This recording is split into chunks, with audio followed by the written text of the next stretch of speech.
All right, we're rolling with Brandon Jewel Williams, me, Infinite Wealth with negotiating instrument. There we go. $5 bill. I have one right here. I know most of the people are audio, but we'll do this for the video people. So if you look at the top of a Federal Reserve note, see here, it says Federal Reserve note, right? Yep. So what is the definition of the word note? You look that up in Black's Law, there's a whole bunch of definitions, right? The definition of note is a promissory note. So a note is just a promise to pay. That's the definition of note, right?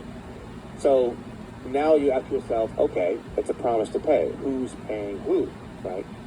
The answer to that question is the corporation known as United States is promising to pay the Federal Reserve at some point in the future. So this is not money.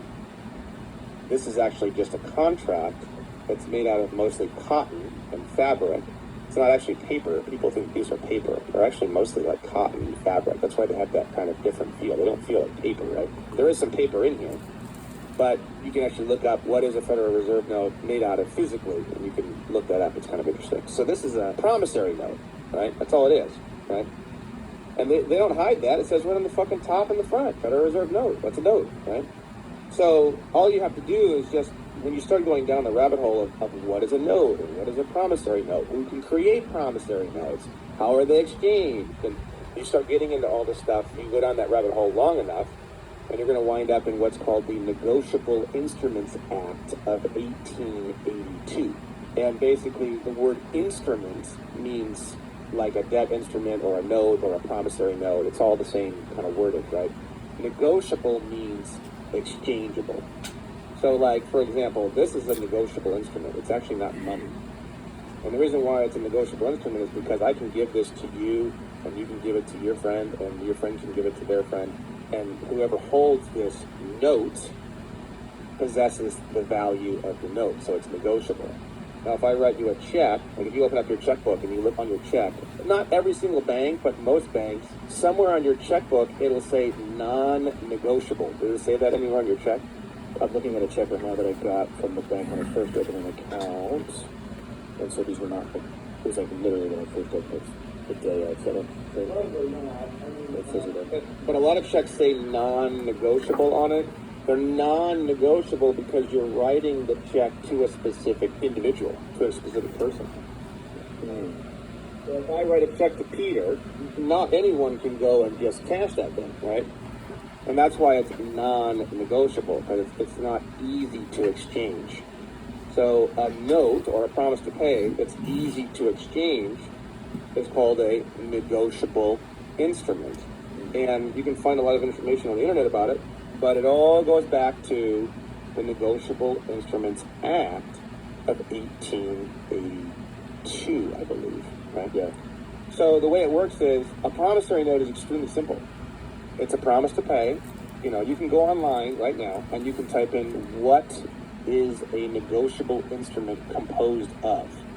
And you can go to like Investopedia, you can go to like any of these websites and they'll teach you. It's very simple. It's like 5 or 6 elements. One of the things that a negotiable instrument has to have is it has to have the amount. Another thing that a negotiable instrument has to have is it has to say the amount in digits and words. That's why a check, you write out in words how much, and then you have the number on the side, because as per the Negotiable Instruments Act, you have to have both for it to be considered a negotiable instrument. It has to have a date on it, or payable on demand. It has to have some sort of time-related element to it. It has to have a signature in order I'm for promoting instrument, right? Brandon So Joe when you Williams learn and this what other a negotiable guy. instrument is composed of, Anybody who does this, you I'm sit promoting back them and on you my think about it for a YouTube channel. minute. You say, my God, this is so simple.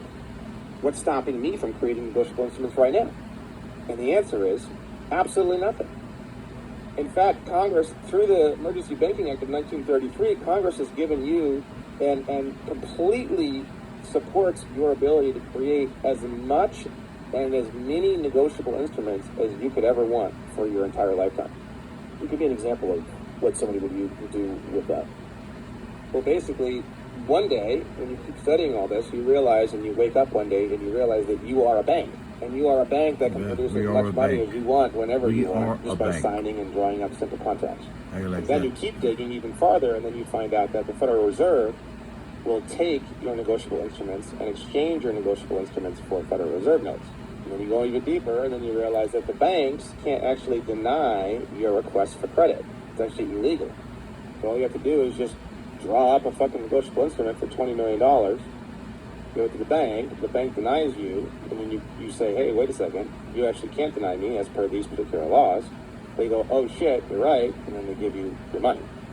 And they're not giving you any money. Banks never give you any money. All they're doing is it's basically a currency exchange. It's like exchanging French francs for Italian whatever, liras, I don't know what that.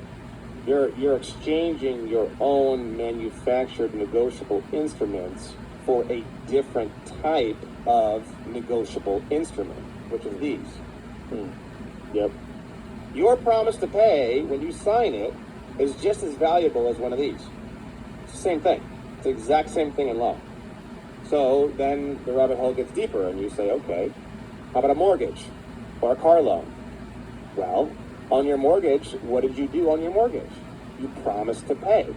And did you sign that promise to pay? Well, yes, you did.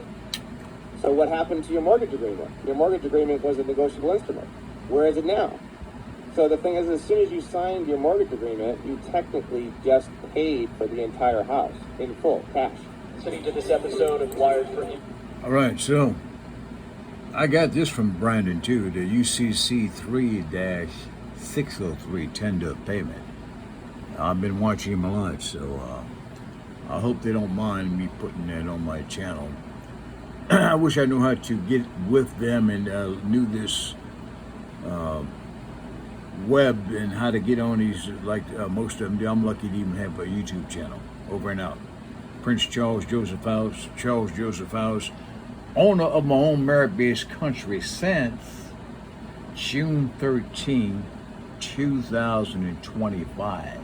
At the Joshua Tree Courthouse, CIVMB 2400146, and made myself president when everybody thought Trump was going to lose, and I said Trump ain't going to win, I'm making him president, I'm dropping all his charges at the Joshua Tree Courthouse, February 28, 2024.